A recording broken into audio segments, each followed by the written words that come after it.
Buenos días para todos y para todas. Es un placer desde la Academia Internacional de Sexología Médica dar la bienvenida a este segundo webinar que hemos estado organizando para poder difundir y promover los conceptos de sexología médica y de salud sexual. Primero que nada, agradecer la presencia de ustedes. En segundo lugar, agradecer también a la industria, al laboratorio Eurofarma, al laboratorio Bayer, que hacen posible que podamos estar en este webinar, en este momento. Agradecer a los dos grandes maestros de la sexología que nos acompañan en esta mañana. Estamos con el académico profesor doctor Fernando Bianco. Él es fundador, profesor titular y presidente del Centro de Investigaciones Psiquiátricas, Sexológicas y Psicológicas de Venezuela, Instituto de Investigación y Posgrado, Consejo Nacional de Universidades, expresidente de la UAS, de la FLACES, de la Academia, del SBSM, es el presidente de la UAMS, director del doctorado en Sexología Médica. Estos son solo algunos de todos los méritos que acompañan al doctor Bianco. Y también nos acompaña el académico profesor doctor Juan Carlos Kuznetsov, profesor de la Facultad de Medicina de la Universidad de Buenos Aires, director de los cursos de Sexología Clínica de posgrado de la Facultad de Medicina de la Universidad de Buenos Aires, miembro titular de la Academia Internacional de Sexología Médica. Quería contarles que para mí es un honor compartir este webinar con estos dos grandes de la sexología mundial. Todos los conocemos de los congresos, de las conferencias, de los que hemos leído, de sus libros, y poder estar ahora en esta modalidad de compartir casos clínicos, escucharlos discutir, realmente es un privilegio. Vamos a ver dos historias clínicas que van a ser compartidas, que van a ser confrontadas por los profesores, y luego al final tendremos un espacio de preguntas, de respuestas, de comentarios, que lo vamos a hacer por el sector de Q&A, el de preguntas y respuestas. Ahí pueden escribir todos los participantes las preguntas que quieran hacer a los expositores y las vamos a trasladar para que puedan ser respondidas. Eso va a ser al final. Así que, sin más que decir, vamos a darle la palabra ya al profesor doctor Fernando Bianco para presentar el primer caso clínico de la mañana de hoy. Bueno, buenas tardes. Es aquí las 3 de la tarde aquí bueno, las 2 de la tarde en Tenerife, 3 en Madrid. Ustedes saben que yo estoy atrapado por la cuarentena, pero eso no me ha impedido que mantenga el contacto. Primero quiero felicitar a nuestro presidente y a la Junta Directiva por la excelente conducción que está haciendo de la academia, tanto a Che Luis como a Froilán. Estoy muy contento y muy emocionado con eso. Quería recordarle al presidente que los últimos 10 minuticos, después que hemos contestado todas las preguntas, acuérdate que hay unas cositas, unas laminitas que yo quisiera pasar después, ya al final, cuando todo el mundo, ya todo el mundo ha hablado, una especie de resumen. Bueno, vamos a presentar un par de casos importantes. Atiéndanos bien, nosotros vamos a motivar la discusión y luego vamos a contestar las preguntas y respuestas y todo, y algunos comentarios. Primer caso clínico se trata de ESPR. PR es un odontólogo, perdón, de 30 años que vive en pareja por más de un año. Su motivo de consulta, en palabras claras, taxativa, es: tengo dificultades para eyacular. Refiere el paciente que su problema ha estado siempre presente, pero que durante la presente relación su pareja ha comenzado a decirle que cómo están no es funcional y que deben de consultar a un especialista por este problema de la dificultad de eyaculación. Refiere que las relaciones anteriores le ocurría siempre lo mismo. Sin embargo, las parejas estaban bastante complacidas, ya que como él se tardaba para eyacular, entonces lograban mayor satisfacción, inclusive varios orgasmos. Él por lo general no eyaculaba.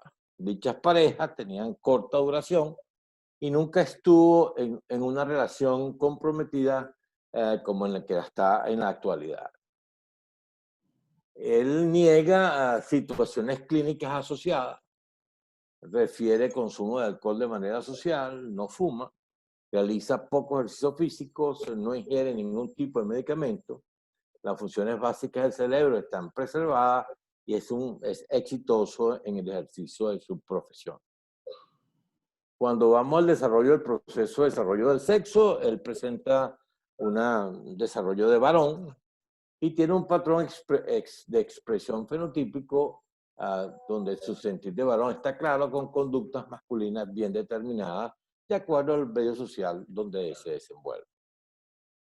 Desde el punto de vista del proceso de la función sexual, él refiere que tuvo juegos sexuales durante la infancia, que esos juegos sexuales no trajeron ninguna consecuencia. Empezó el autoejercicio de la función sexual, o sea, masturbarse a los 13 años. Su primer ejercicio de la función sexual fue con una amiga.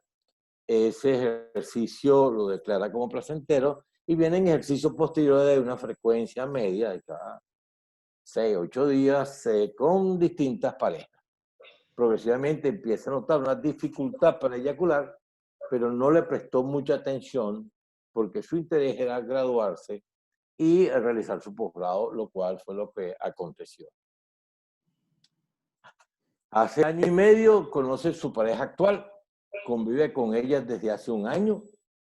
Ella también es profesional, el afecto está conservado, pero la incapacidad para eyacular ha traído situaciones que han empezado a repercutir en la relación. Y eso es lo que motiva la consulta. Entonces, este caso es un caso muy claro de una persona joven con una pareja que tiene problemas de respuesta. Este es el primer caso. El segundo caso. Este segundo caso es Tea, que es una ingeniera de 30 años que tiene desde hace un año una relación afectiva con actividad sexual regular, florida e intensa, pero sin alcanzar orgasmo. Su motivo de consulta es: tengo dificultades para alcanzar el orgasmo. Ella refiere a la paciente que tuvo una crianza religiosa y parental rígida, la cual limita sus expresiones sexuales. Se casó virgen a los 21 años y su matrimonio fue inconsumado por 5 años. Opta por separarse e inicia una terapia sexual cognitivo-conductual que le permitió relacionarse con un joven menor que ella y superar su vaginismo. Teniendo una función sexual progresivamente bien placentera con esta persona, pero sin alcanzar el orgasmo. Dicha relación duró 3 años. En esos 3 años tuvo 2 embarazos y posteriormente decide terminar la relación, la cual la recuerda con bastante agrado. Decide residenciarse en Costa Rica, conoce a su pareja actual, cree estar enamorada, pero no siente confianza. Sin embargo, la función sexual entre ellos es frecuente, en ocasiones duran horas haciendo el amor, y ella se expresa sexualmente con libertad, sin embargo, no llega al orgasmo. Ambos han concluido que su situación no es funcional y que ellos deben consultar a un especialista. Ella niega situaciones clínicas asociadas, refiere al consumo de alcohol de manera social, no fuma, realiza poco ejercicio físico, no ingiere ningún tipo de medicamento, sus funciones básicas del cerebro están preservadas y es exitosa en el ejercicio de su profesión. Desde el punto de vista del proceso de desarrollo del sexo, es una mujer orgánicamente desarrollada y tiene un fenotipo, un patrón de expresión fenotípico de su sentir de mujer, está claro, con conductas femeninas de acuerdo con el medio social donde se desenvuelve. En el proceso de la función sexual, ella niega juegos sexuales durante la infancia, así como intentos de abuso sexual. Empieza el autoejercicio de la función sexual desde los 16 años, inicia su función sexual a los 21, luego de casarse, realiza muchos intentos coitales para tratar de vencer el dolor y a la penetración que provocó primero una huida de la relación y luego se instaló en la conducta de evitación que duró muchos años, ya dijimos 5 años. Ella entonces se separa, busca terapia, recibe una terapia. En esa terapia ella conoce una persona unos años menor que ella, pero con quien ella empieza a hacer, él fue como una especie como de sustituto o de pareja o de instructor para ella bajo la guía de este profesional que hacía terapia cognitiva conductual y realiza su primer ejercicio sexual a los 26 con su novio, que era menor que ella. Los ejercicios de función sexual posteriores con el novio tuvieron una frecuencia media, eran placenteras, los disfrutaba, pero no terminaba. Y recuérdense que hubieron 2 embarazos en esos 3 años que estuvieron juntos. Pero siempre, inclusive estando en embarazo, habían placer, habían relaciones, pero no había relación orgánica, que no terminaba. Decidió ella terminar la relación, entonces ella decide irse a Costa Rica. Y estando en Costa Rica conoce a esta persona, a tu pareja actual. Ellos no conviven, pero se relacionan diariamente, con una función sexual frecuente. Ella dice que es placentera, pero no hay orgasmo. Él también es profesional, hay afecto, pero la incapacidad de tener orgasmo ha traído situaciones que empiezan a repercutir en la relación. Es lo que motiva la consulta. Entonces, como hemos visto, son 2 casos, 2 profesionales, un varón, una hembra, con historias muy parecidas y con un motivo de consulta, que es aunque disfrutan del ejercicio de la función sexual, disfrutan del estar con su pareja, no pueden tener orgasmo. Y bueno, ese es el caso que el profesor Kuznetsov y mi persona, los casos y el presidente le presentamos a ustedes para su discusión. Si hay alguna pregunta aclaratoria o no sé, el presidente del jefe de la mesa y nos dirá cómo, y viene ahora el profesor Kuznetsov, ustedes verán cómo es. Ok, gracias. Perfecto, doctor Bianco, queda clarísimo las 2 historias clínicas presentadas, las cosas dichas, las cosas que no están dichas, está muy claro, muy ilustrado, y vamos a hacer un primer comentario con el doctor Kuznetsov, a ver qué comentario nos puede hacer de las historias. Juan Carlos. Sí, ¿me escuchas? Sí, perfecto. Santiago. Sí, perfecto. Muy bien. Muy amable, muy buenos días a todos los presentes. Obviamente, muchas gracias al doctor Fernando Bianco por indicar mi persona para poder comentar casos clínicos, y agradecido también al presidente de la academia, doctor Cedrés, por su amabilidad y su don de gente para conducirnos de una manera muy agradable y muy sentida. En relación a los 2 casos presentados, donde el motivo de consulta es nítido de no poder llegar al orgasmo, en ambos casos se trata, para decirlo de una manera más general y comprensiva, de un problema de senso-percepción.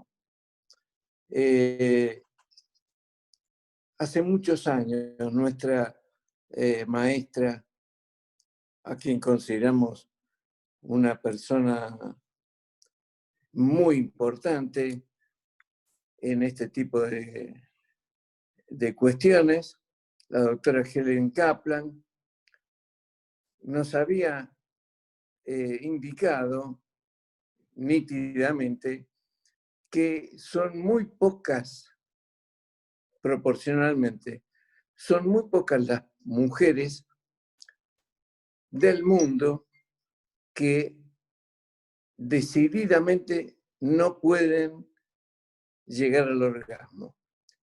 Y esas mujeres, pequeño número, ella decía 8, 10% de las mujeres, registran en su historia una infancia y o adolescencia, pero sobre todo una infancia muy terrible, dramática, fugas del hogar, alcoholismo por parte particularmente de los padres, violencia muchas veces, donde lo que está comprometida, según lo que mencionaba ella, recuerdo claramente, era un problema de orden emocional, psicológico, donde disfrutar, gozar, vivir sexualmente agradablemente era desconocido o altamente comprometido. Y que eso obviamente no alcanzaba a el resto de las mujeres que sí tenían posibilidad de disfrutar de la vida sexual, que es el caso, estos dos casos. En el caso de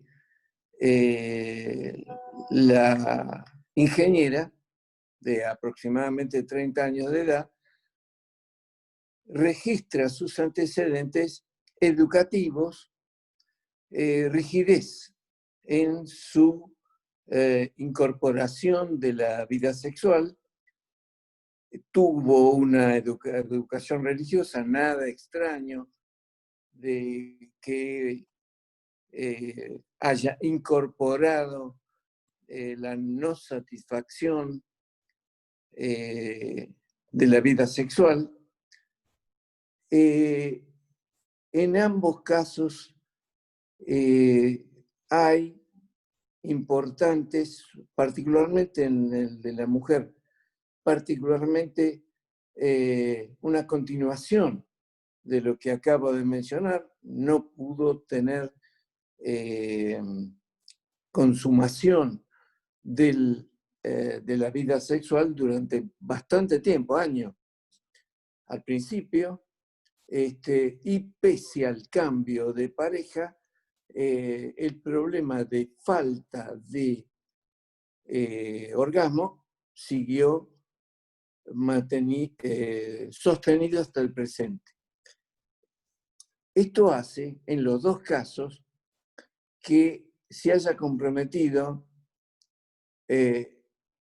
algo de un concepto muy importante en relación a la sensación percibida de la excitación y de la posible ocurrencia del orgasmo.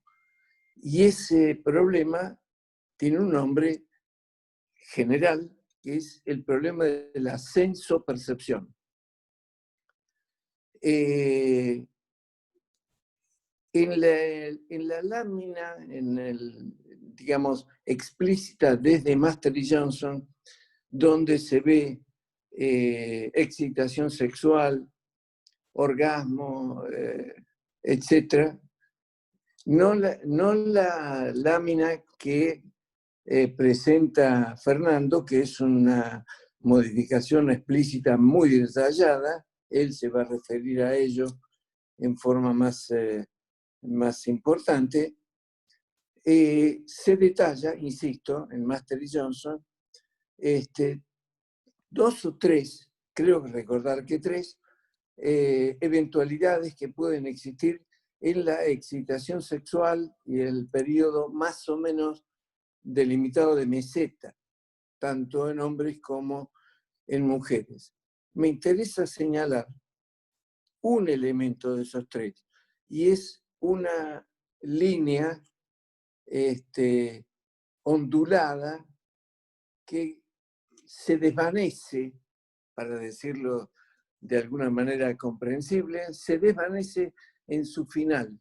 elementos que clínicamente muchas mujeres dicen que no saben por qué exactamente sienten como que se va, desaparece la sensación de excitación sexual. Muchas, no digo todas, sino muchas al respecto.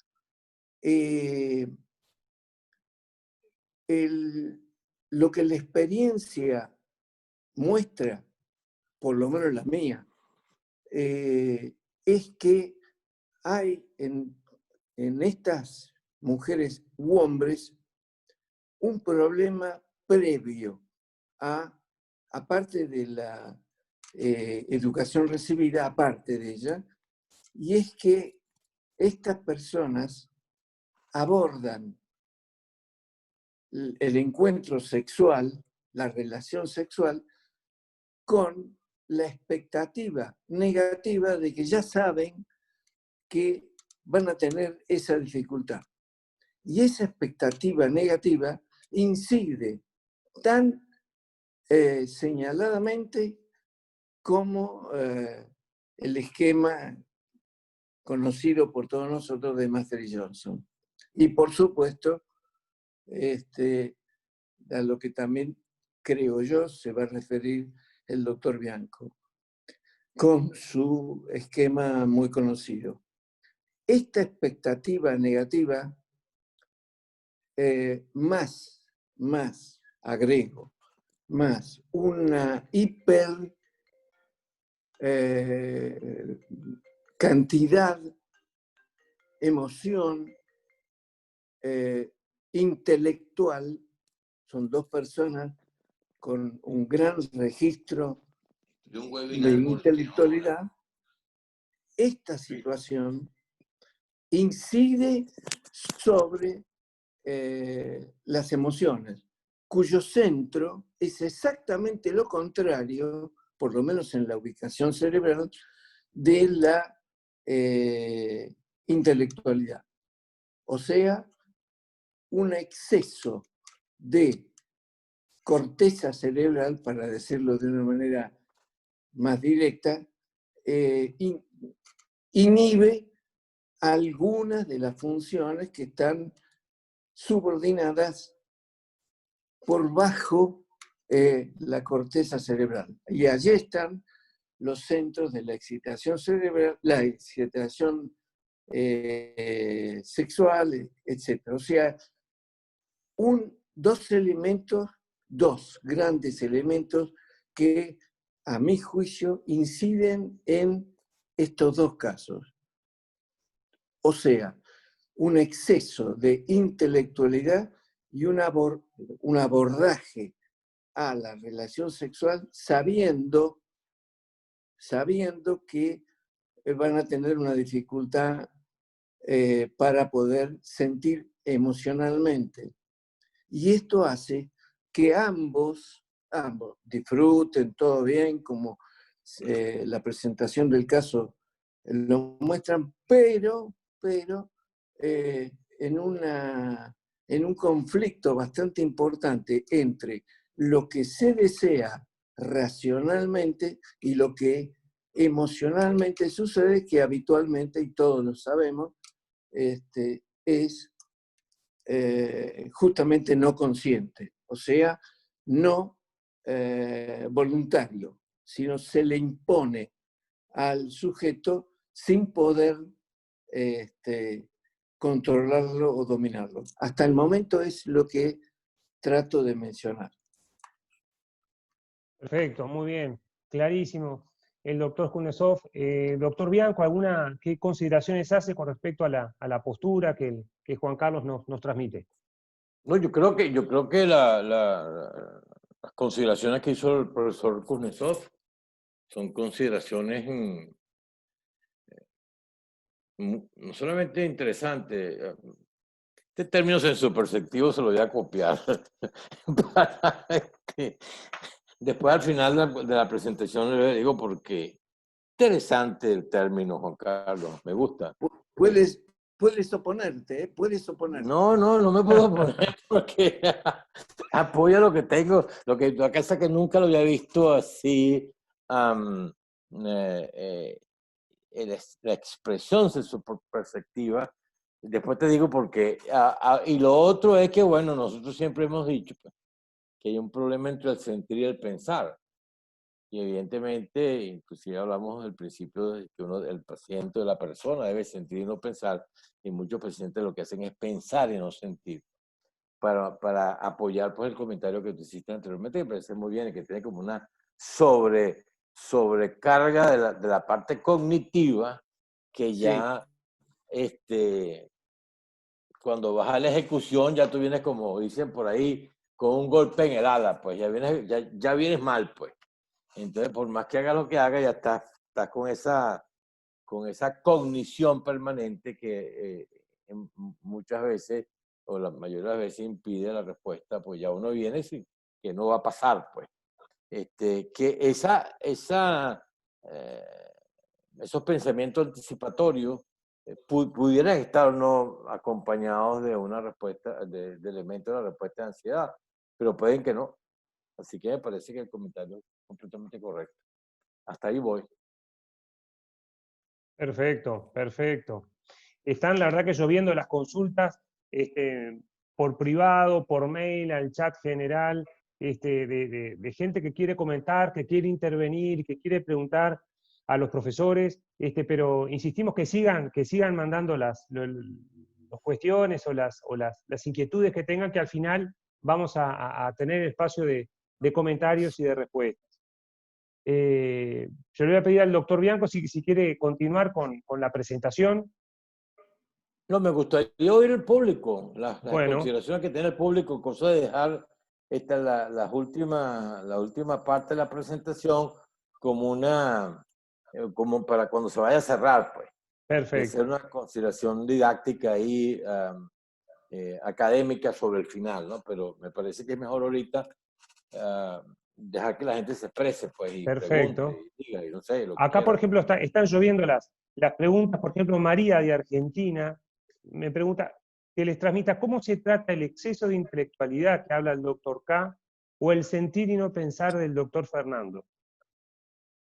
Esa es la pregunta para María. ¿Cómo se trata? Okay. ¿Cómo se aprende a sentir y no pensar? Nosotros tenemos unas técnicas.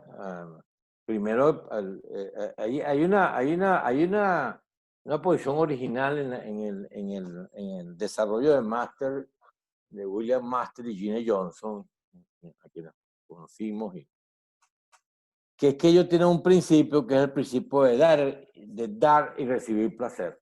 Y él les dice que mucha gente le encanta acariciar, dar, y no se olvidan de uno, son como espectadores en la relación. Y otra gente, el que no es dador, a veces no sabe recibir. Y hay gente lo que le gusta es recibir y no simplemente sentir el placer. Pero nosotros en nuestra casuística empezamos a ver que las personas previamente empezaban a pensar y tenían esa serie de pensamientos anticipatorios que son muy lesivos para la función sexual, porque la función sexual básicamente es una función de placer.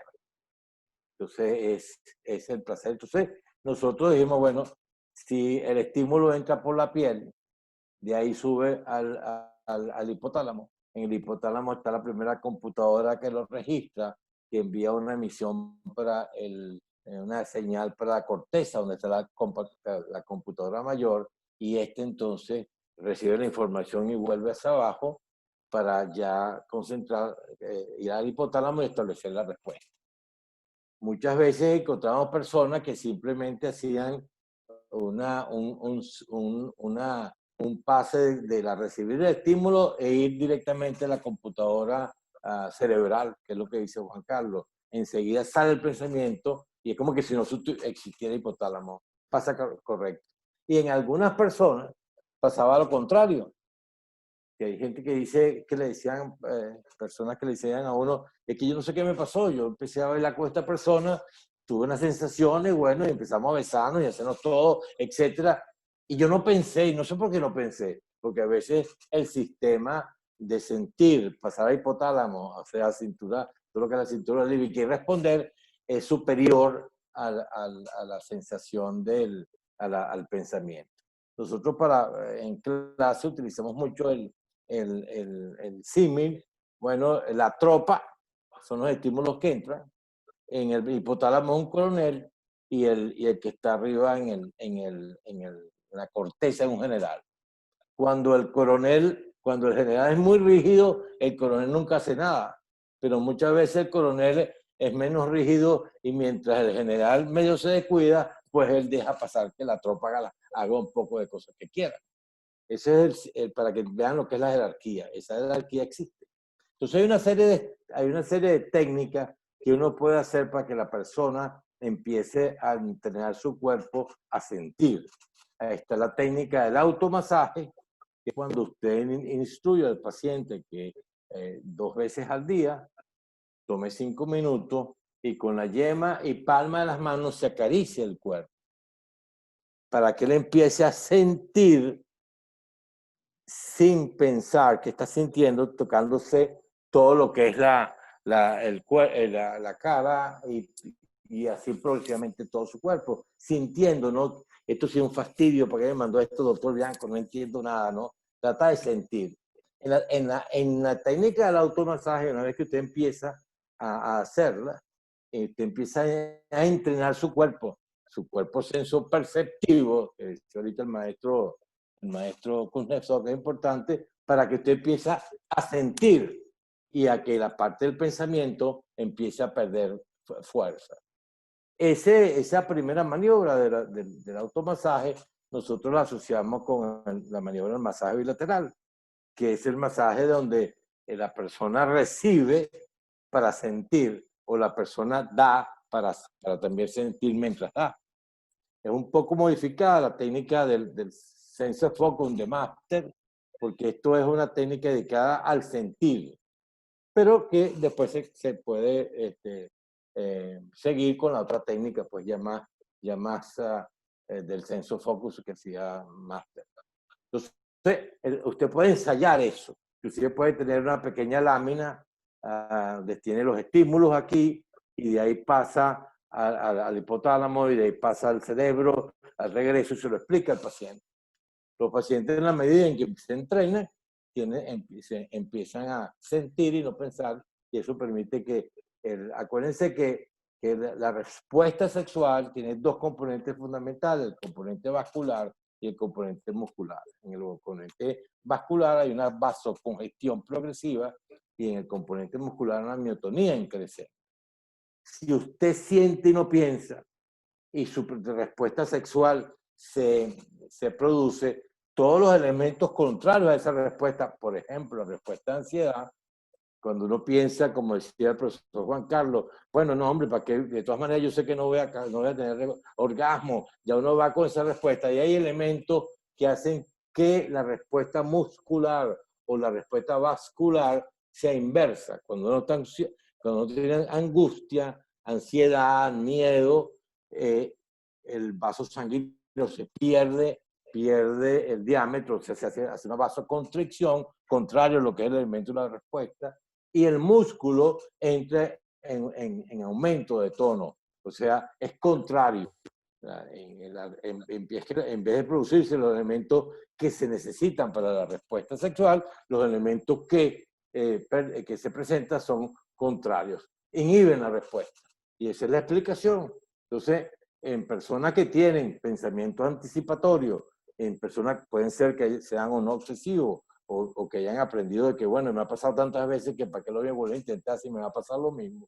Una manera importante, y yo creo una de las técnicas que hizo Master, que me parece que sí, será toda la vida vigente, es que cuando usted empieza una terapia sexual, usted suspende el ejercicio de la función sexual y empieza a reentrenar a su paciente.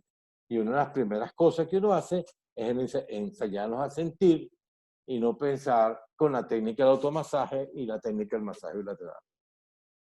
Perfecto, clarísimo. Siguen lloviendo las preguntas. Acá el doctor K pregunta, María, si el exceso de intelectualidad se puede tratar con psicofármacos. Santiago. Sí, No, si puedo aportar. totalmente. Sí, bueno, no tengo nada que decir, todo lo contrario, digo, apoyar 100% lo que dice, lo que explicó. Yo voy a tratar de mostrar, una vez que yo detecto que hay un predominio bastante importante de la intelectualidad que inhibe mucho, poco, determinado tipo de problemas, placer entre ellos, que se encuentra, como muy bien dijo Fernando, en la subcorteza, empleo luego del interrogatorio y después de poder saber todo eso, un ejercicio que no es un invento mío, sino que yo lo copié, que se llama ejercicio de la peor fantasía. Es decir, le indico a el paciente que todos los días, si él puede quedarse solo, sí, muy bien. Entonces, 10 minutos por día. Al principio le puede ser dificultoso. Se precipite 10 minutos en la problemática que tiene. Es decir,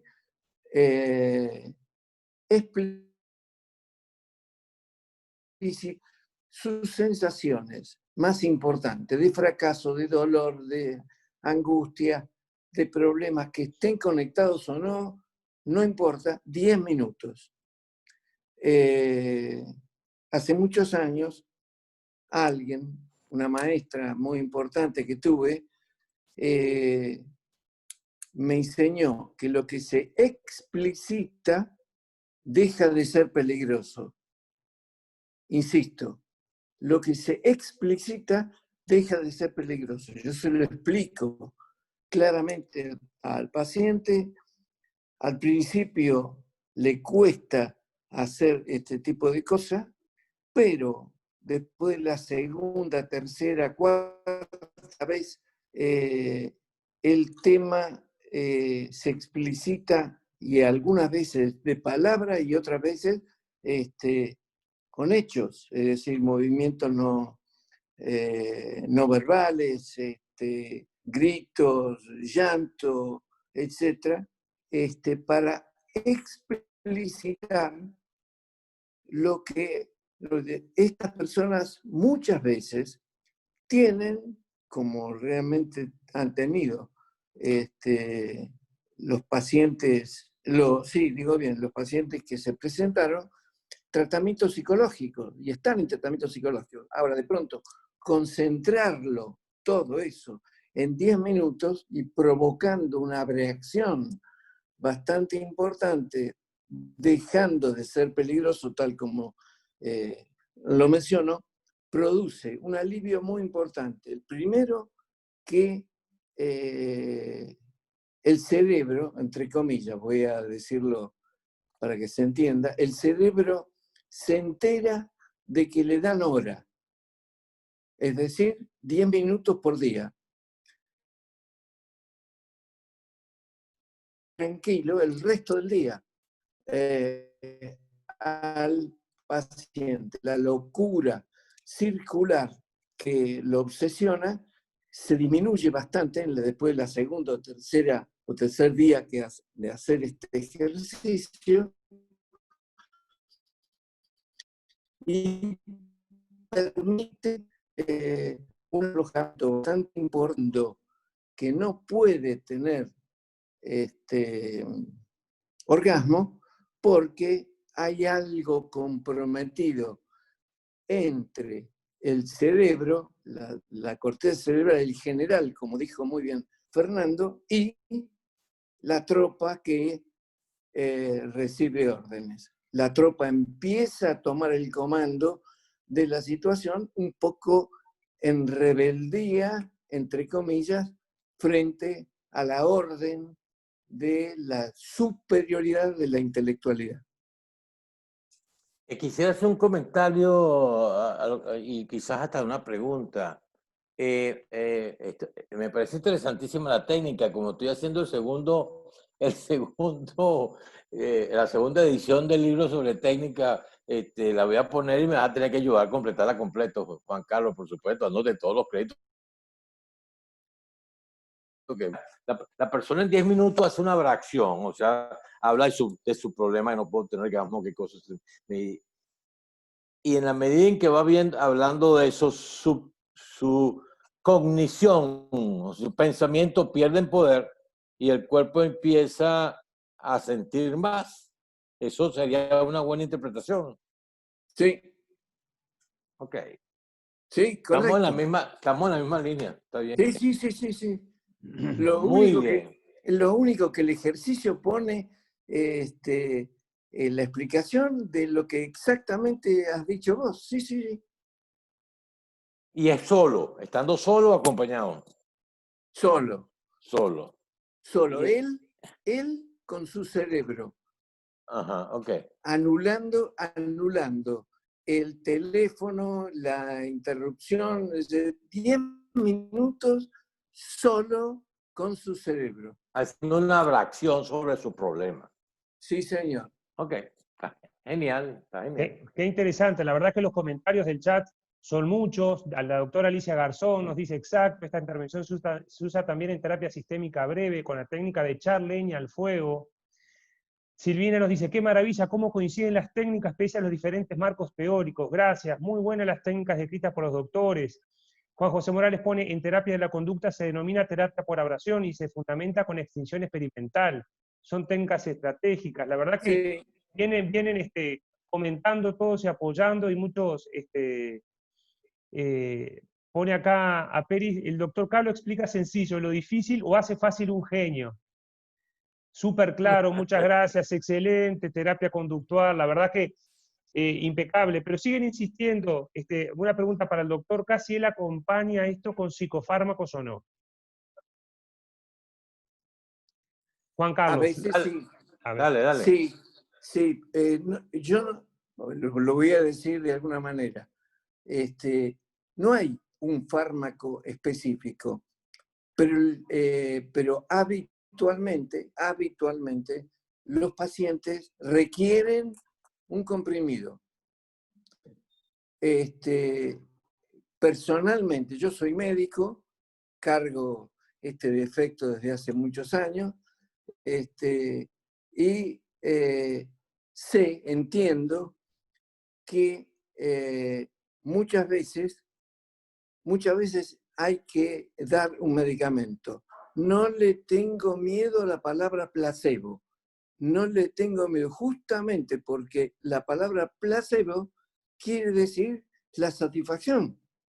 Entonces, yo le doy un comprimido que puede ser una vitamina, puede ser cualquier cosa que sé que activamente no le va a perturbar, pero le va a permitir estar acompañada esta persona del comprimido que se lo dio él o se lo prescribió el profesor X, no importa quién, pero va a estar acompañada. No vuelvo a repetir, porque pedagógicamente importante, no le tengo miedo, todo lo contrario, porque los médicos solemos opinar mal de la palabra placebo, cuando en realidad sigo los lineamientos de un famoso inglés que dice que la droga médica, la droga profesional,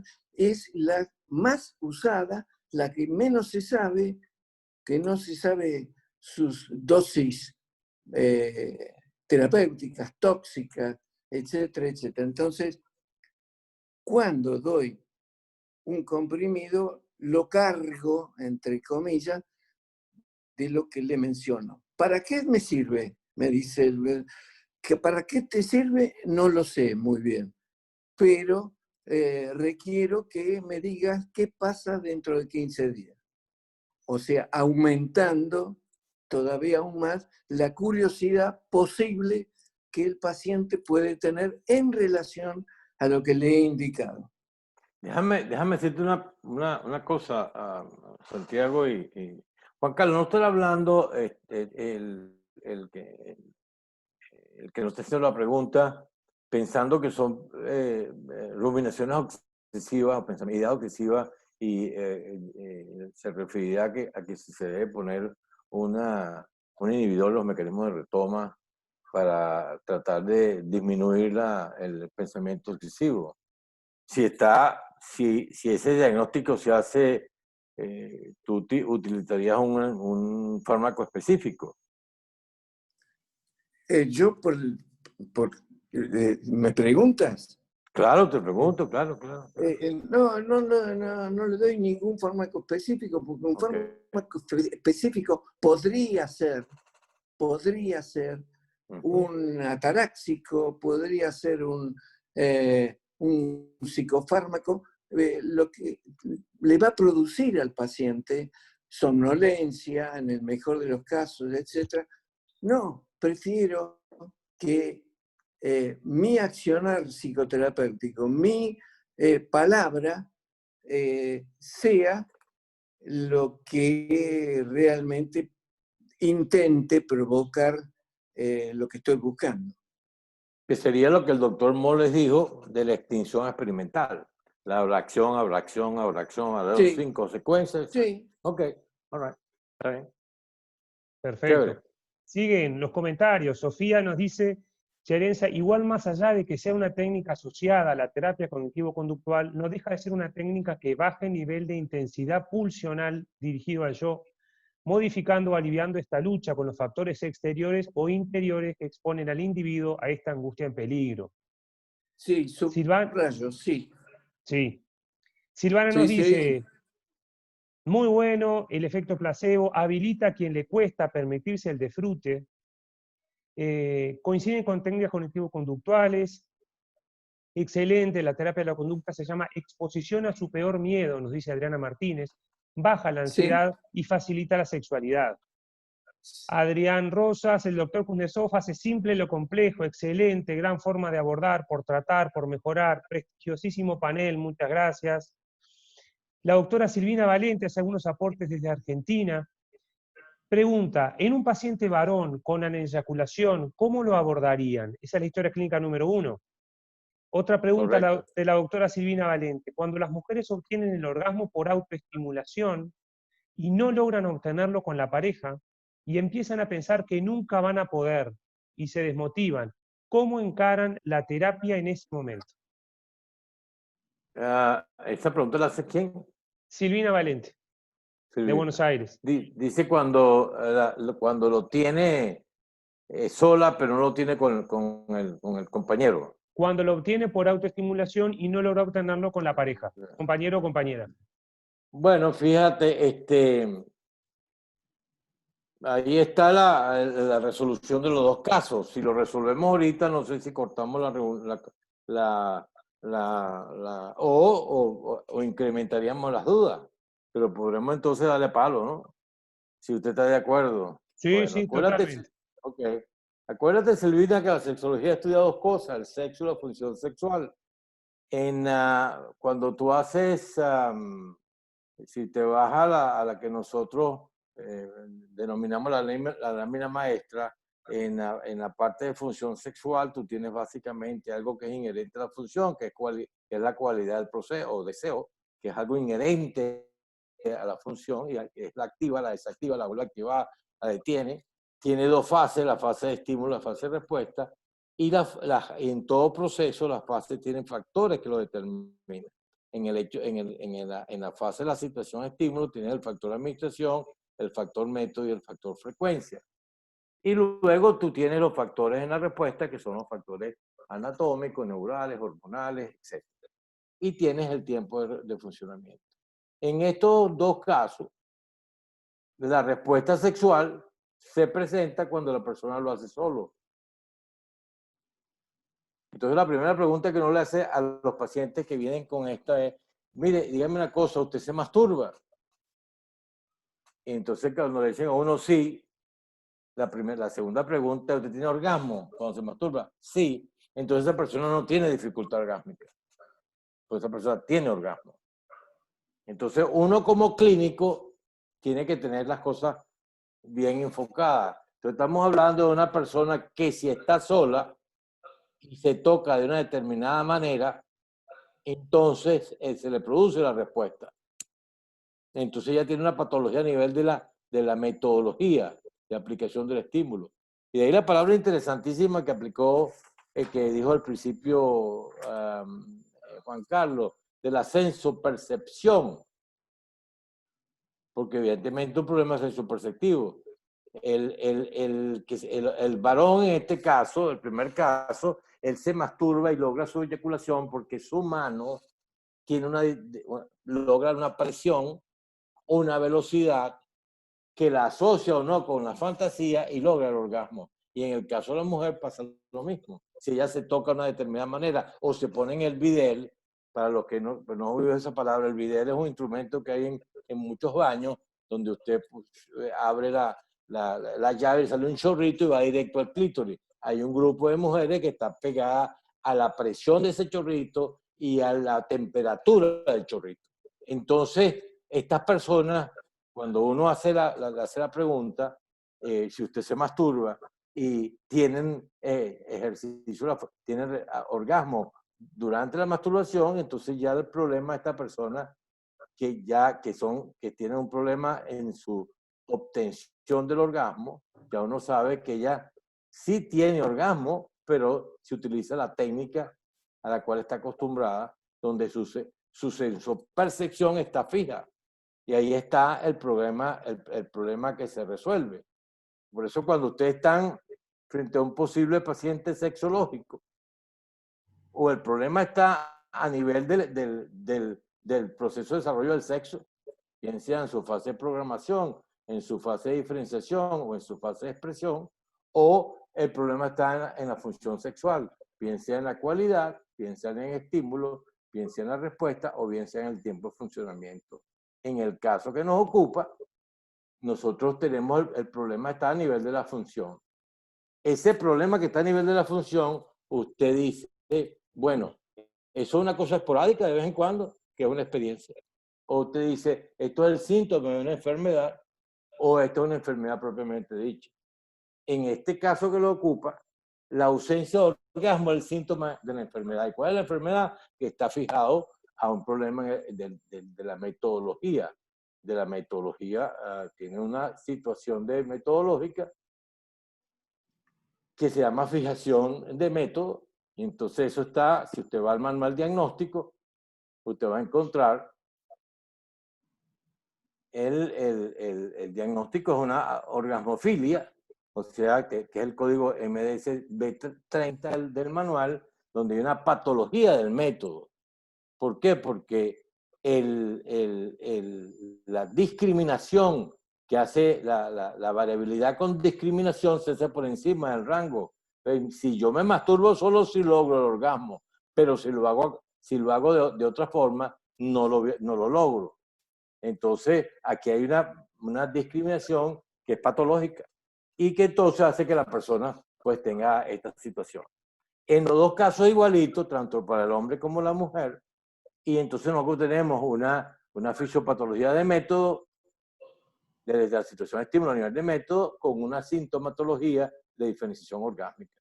Entonces, el enfoque clínico le permite a usted hacer entonces el tratamiento. Si usted se va a poner a tratar solamente la respuesta, no va a lograr nada, porque mientras no pare la masturbación, ese tejido está sensoperceptivamente ya bien fijado y bien acumulado. Ahí le vamos. Ustedes dicen. ¿Está bien, presidente? ¿Está bien? Perfecto, estamos perfectos. Excelente. Excelente. Bien de bien. Estoy viendo que están lloviendo los comentarios, las preguntas, las ganas de participar de los colegas de todo el mundo. Acá, por ejemplo, otra pregunta que hace Carolina Villalba, pone de Uruguay, pone cuántos días se indica la técnica de los 10 minutos de concientización y qué se le indica al paciente en los actos sexuales que va teniendo mientras tanto. ¿Se le indica alguna técnica a seguir en el acto mismo? En nuestra experiencia clínica vemos que muchos de estos pacientes tienen una ansiedad de base que suelen hacerlos perder la motivación para hacer técnicas de sensibilización por mucho tiempo, si no ven resultados pronto. Muchas gracias, Carolina Villalba. ¿Yo puedo responder? Sí, Juan Carlos, adelante. Estimada doctora, no está previsto cuántas veces, no lo sé. La experiencia muestra que a lo mejor un paciente lo hace posible con una apertura bastante importante en 2 o 3 veces, y otras veces lo hace durante un mes y las cosas siguen como al principio, no se consigue obtener la situación. Esto quiere decir que la cantidad y la posibilidad de indicar este tipo de cosas, solo la clínica, solo la experiencia, solo la empiria lo puede manifestar. La sensibilidad de, el profesional en relación a el paciente que consulta. No es posible generalizar. Algunas veces 2 veces y otras veces 50, por decir algo. Tercero, este ejercicio, dicho, es difícil administrarlo en la primera consulta, sino después de establecer una relación transferencial afectiva bastante importante, donde la palabra, la indicación hecha por el profesional sea efectiva. Si uno lo toma fríamente y lo cree que a los 10 minutos de conocidos uno lo administra, uno está fallando allí percepción del paciente, sino en la sensopercepción existente entre el profesional y el paciente. Indicamos todo el resto de cosas que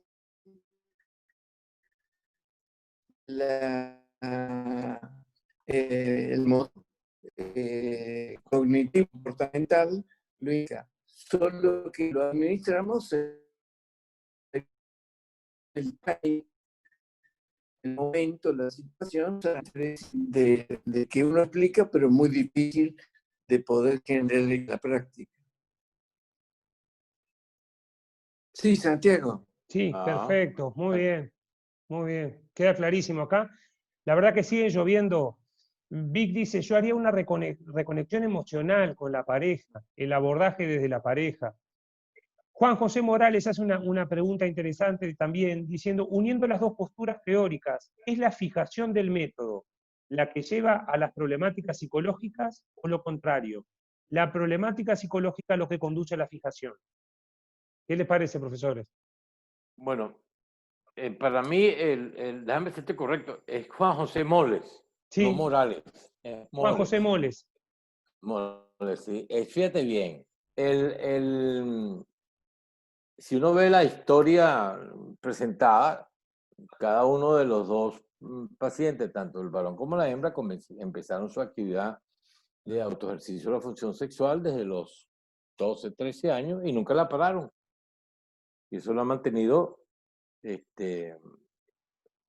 permanentemente. Hubo unas cosas que se quería dejar bien en la audiencia hoy, era que cuando usted tenga un caso de dificultad orgásmica, lo primero que tiene que preguntar es si la persona se masturba o no. Y si tiene orgasmo cuando se masturba, porque eso le cambia el caso. El caso clínico cambia. Si usted no hace esa pregunta, usted se puede pasar mucho tiempo tratando de de buscar factores que alteren la respuesta y se está olvidando lo principal. Entonces, un buen clínico, en clínica sexológica exquisita, usted tiene que hacer esa pregunta. Que esa fijación de método le traiga a usted problemas en el orden psicológico asociados, secundarios, sí, puede haber problemas en la pareja. Por ejemplo, yo estoy viendo ahorita a un muchacho que está casado y tiene problemas con la señora porque la señora se queja de que a él no le gusto yo, él no quiere estar conmigo, esto y lo otro. Y el matrimonio se ha ido complicando. Y cuando yo hablo con él, encuentro que hay un hábito masturbatorio permanente. Entonces, aquí hay elementos de cómo descubrir eso en la terapia. Si hacer un avance y después descubrirlo, si simplemente hacer el tratamiento sin descubrirlo, porque hay elementos socioculturales importantes, pues. Para muchas mujeres, el que el compañero se masturbe es un acto de infidelidad, pues es un acto bochornoso, que no es posible, a veces es peor el remedio que la enfermedad, pues. Entonces a veces hay que saber manejar la terapia para ver qué es lo prudente y qué es no lo prudente para que aquello no se ponga peor. Mientras uno el tratamiento de esta cosa es muy fácil. El tratamiento de una fijación de método es simplemente educación, detener el método y hacer la rehabilitación de la función sexual. Y generalmente los casos salen. Sobre todo cuando el paciente entiende cuál es su problema real, cuál es su enfermedad clínica. Y yo creo que en esto voy a ser claro, que yo sé que mucha gente no le va a gustar. Bueno, hay gente que piensa que esto es un disorder, es una alteración, es un desorden, yo creo que las cosas hay que darlas por su nombre. Cuando uno no puede tener ciertas cosas en el área sexual, no está enfermo. Pues está enfermo, ¿cómo que? Porque hay un factor etiológico, hay una fisiopatología, hay una clínica, hay procedimiento diagnóstico, hay terapia y hay rehabilitación. Mucha gente no le gusta eso porque son muy médicos, en fin, etc. Yo creo que eso no es el problema. El problema es que el paciente entienda que él tiene un problema y que la única manera que salga el problema es que no hay magia. Él tiene que enfrentar el problema. Entonces yo creo que la técnica de Juan Carlos es interesante porque lo pone a enfrentar su problema. Pues. Él no puede huir del problema. Pues. Hay muchos pacientes que huyen del problema y muchos pacientes les gusta, en el caso de la terapia conductual, de la terapia de pareja, tratar de un poco de recostarse en el otro, lo que es responsabilidad de la persona, ¿no? Entonces yo creo que eso a lo mejor es bueno hacer un webinar alguna vez sobre cosas de pareja que son bien interesantes, porque la pareja en sí es un elemento que ha sido poco estudiado. Pues. Nosotros los humanos llegamos a la luna, tenemos aviones a reacción, computadores increíbles, pero no sabemos qué es esa vaina que llaman la pareja, ¿no? Todos los elementos, pues no hemos empleado para entender eso. Pues. Entonces, bueno, yo creo que he entendido un poquito eso por las experiencias personales en cuanto yo tengo 3 matrimonios. Entonces, ¿en qué se diferenció el primero del segundo del tercero? Y porque el del tercero duró 30 años. Entonces yo me pongo a pensar y a discutir a veces, pues, porque es así, pues. Entonces, pero yo no tengo las respuestas totales porque la investigación sistematizada, bien metodológica de los aspectos de la pareja no han sido lo suficientemente estudiados, es lo que yo creo. No sé si contesto la pregunta. Pero clarísimo, sí. dejo al profesor Kuznetsov con eso. Firmo abajo, Fernando, firmo abajo. Muy bien. Poco a poco. Muy bien. Hemos llegado, nos asombramos de lo que sucede todas las noches en la cama de todo el mundo. Así es. Qué genial. Bueno, y siguen lloviendo las preguntas, ¿eh? También, por ejemplo, Adriana Martínez pone, si esa mujer con fijación de método genera problema por tener una relación falocéntrica, ¿quién debería cambiar?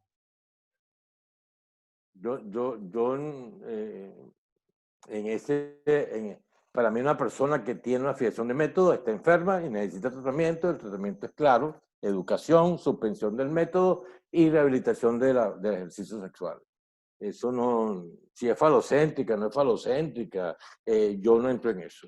Yo creo que la clínica es la clínica. La clínica es la clínica. ¿Puedo responder? Sí, adelante. Sí, sí, sí.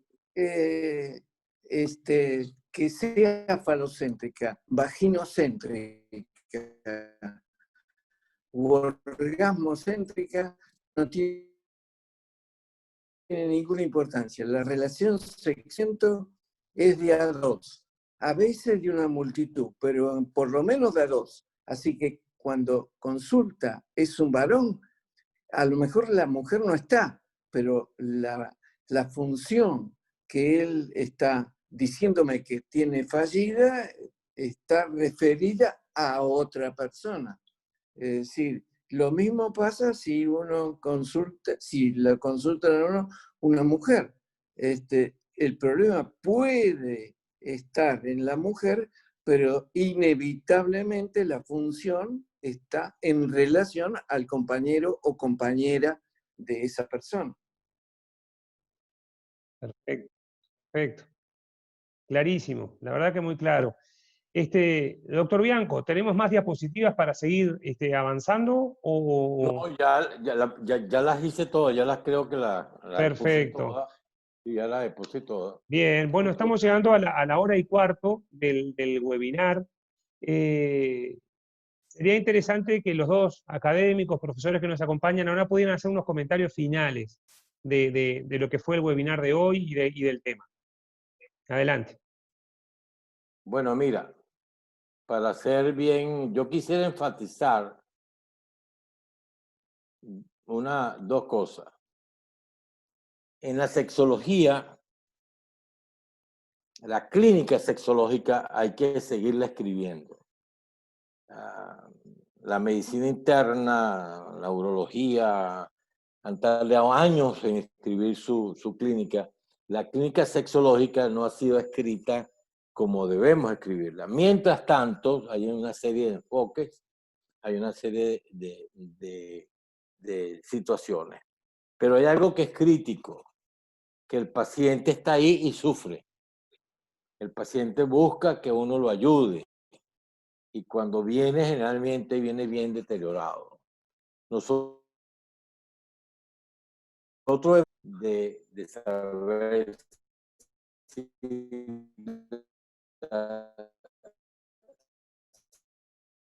el problema es del éxodo. Esta lámina le contesta usted cualquier problema. ¿Dónde está? Ahí está, ahí la contesta. Entonces, si usted tiene un método, este o cualquiera, no importa, pero que usted le permita entender, por ejemplo, y es una cosa que ojalá lo podemos hacer pronto, una cosa sobre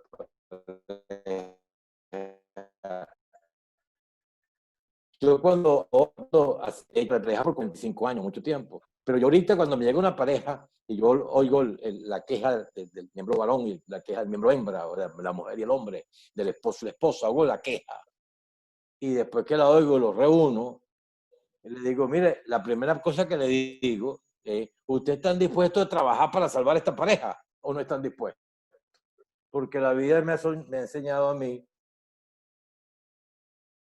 que para mejorar la pareja. Y la palabra trabajo yo sé que no gusta, pero es que yo creo que es un trabajo. Vivir con una persona de 30 años, 40 años no es una cosa fácil. Entonces lo mismo pasa con la sexología. Cuando uno se mete en este campo, uno dice, bueno, esta persona que está enfrente, que está sufriendo, ¿qué tiene? ¿Dónde está el problema? El problema diagnóstico es vital. El diagnóstico que ustedes quieren utilizar el DSM-5, el cual yo no recomiendo y les sugiero que no lo utilicen. Ese es un libro, bueno, que tiene una serie de problemas que es mejor ni hablar, pues, que yo presumo que es tóxico, pues, para que no me vayan a demandar. El DSM-5 para mí yo lo presumo tóxico. Bueno, el ICD-10 ya hizo una apertura a la cosa sexológica. Abrió un capítulo para la sexología. Lo separó por fin de la sexología. Nos separamos hace más de 30 años. En el año 85 el año 86 hicimos el grito de libertad en Venezuela y en el 89 lo repetimos en el Mundial. O sea, la sexología es distinta a la psiquiatría y es distinta a la psicología. Tiene cosas que se superponen como cualquier otra cosa. Yo ahí no tengo ninguna... Pero usted tiene que saber cualquier esquema que usted utilice, el que sea. Bueno, ¿dónde está el problema? Haga un diagnóstico claro del problema. Y si usted no sabe, dígale, mire, la semana que viene quiero hacer otra entrevista y llame a un amigo o una amiga y le diga, mira, tengo este paciente y no sé qué es. Porque uno no sabe nunca todo. Consulte. Porque eso puede ser o una experiencia, o puede ser un síntoma de una enfermedad, o puede ser una enfermedad propiamente dicha. Si ustedes quieren un síntoma de un desorden o de una alteración y una alteración propiamente dicha. ¿Cómo te cae en el nombre? Yo no me voy a pelear por eso. Pero yo sí creo que tienen que tener un enfoque clínico. Y los que están metidos en clínica sexológica tienen que saber que tienen que tener un método para que el paciente entienda. El 50% de los pacientes sexológicos mejora con educación, con la aclaración de errores de concepto. Si el terapeuta le aclara errores de concepto, claro, termina, pero a lo que están haciendo consulta privada, pero son, entonces lo en una sesión, sí, muchísimo. Quizá la mitad de sus pacientes con una sola consulta, donde se le aclara el error de concepto, ya están bien, pero después serán suyos toda la vida. Entonces, yo les sugiero, ya para terminar, primero le doy gracias a la academia que nosotros fundamos ahí entre los que están, seguramente varios miembros fundadores de la academia, Rubén Hernández lo vi por ahí, y otras más que deben estar por ahí. Después, bueno, la academia es una parte de un instrumento para buscar la verdad, como es la FLACES, como es la UAS, como es la UAM. Buscamos cosas, porque no las sabemos todas, no las sabemos.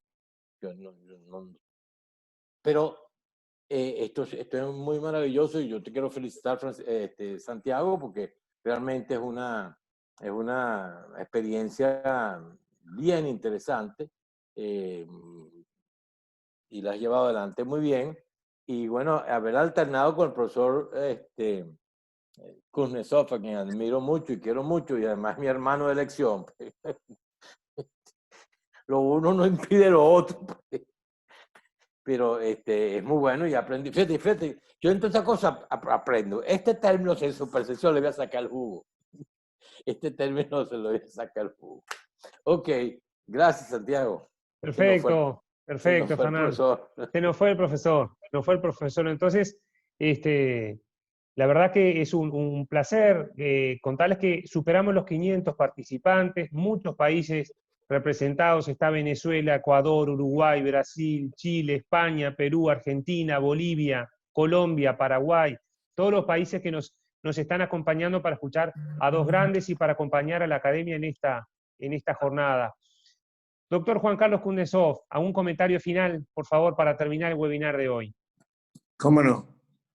En primer lugar, hay una importancia en los textos, pero en mi pensamiento están en segunda línea. No hay más importante situación que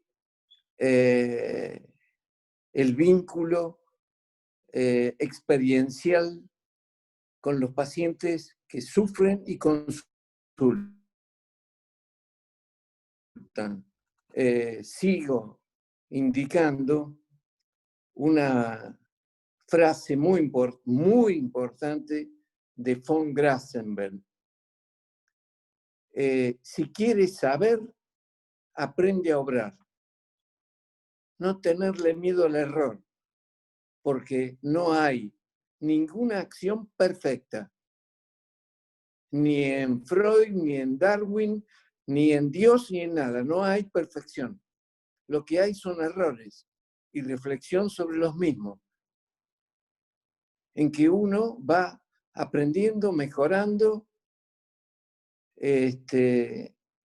asistiendo a webinares como este, con textos dispersos, con chimentos, habidos en los congresos en donde uno asiste, con lecturas, consejos determinados de personas y adherencia al dolor, angustia de siglos, no de hace 10 o 20 años, siglos. En la Edad Media hubo gente que murió simplemente por decir que cuando fue a reproducir, sintió. Tuvo orgasmo, no existía la palabra orgasmo. Eran poseídos por el diablo esas personas y podían morir, justamente. O sea, el problema con los que vienen los pacientes tiene antecedencia de siglos, y han sido generalmente ocultos y por lo tanto mínimamente escucharlo ya es un hecho terapéutico. Después uno puede hablar, decir esta escuela, la otra escuela, todas lo que quieren es solucionar, aliviar el problema. Algunos lo consiguen y otros no. A nosotros, los médicos, y por supuesto a los psicólogos, no le enseñaron nada en relativo a la sexualidad. Pero sobre todo a los médicos no le enseñaron a decir no sé.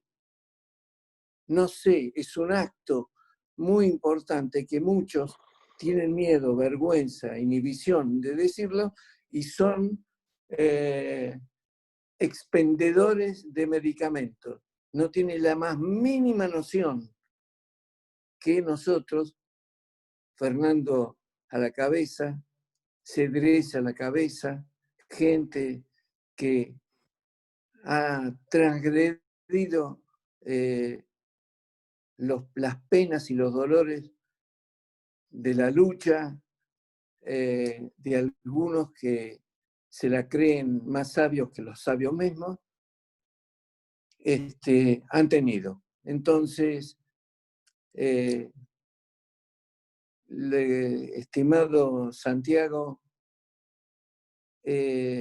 tal vez mis palabras te lo pueden decir. Estoy feliz. Estoy feliz de haber contribuido un poquito, con alguien que es como mi hermano. Es decir, Fernando, lo dijo él, y si vos, Santiago, me permitís, Claro. desde hoy estás incorporado también a esta familia. Gracias, muy amable a todos. Muchas gracias, profesor. La verdad que qué lujo escucharlos, qué placer escucharlos, qué lindo ver la pasión en lo que se hace, en lo que se dice, en la sexología médica como bandera de vida, de formación. Contarles a todos, para terminar, que al mismo mail de las inscripciones pueden pedir el certificado de participación en el webinar de hoy, también firmado por las autoridades de la academia. Contarles que el próximo webinar es el 25 de julio, vamos a ir profundizando también en los problemas orgásmicos, dada la frecuencia del problema, las novedades que hay en cuanto al tratamiento y los abordajes, con dos grandes académicos también, el doctor Froilán Sánchez, la doctora Francisca Molero, también para profundizar cuando el orgasmo es el problema, es el título del webinar. Gracias a los profesores panelistas, a los académicos, gracias a los participantes. Invitamos a seguirnos en las redes de la Academia, hemos trabajado mucho en la nueva web de la Academia, donde hemos publicado los últimos libros, las publicaciones, los avances científicos de los miembros de la Academia y del mundo. Seguirnos en las redes de Twitter, seguirnos en Facebook, seguir y entrar en la página web. Todo este webinar se va a publicar en el canal de YouTube de la Academia para volver a verlo y poder compartirlo con quienes quieran. Soliciten el certificado entonces de participación. Un placer haber compartido este momento en la mañana con dos grandes y con todos los participantes, y nos estamos viendo entonces el sábado 25 de julio. Un abrazo para todos y para todas. Hasta luego. Hasta luego. Gracias.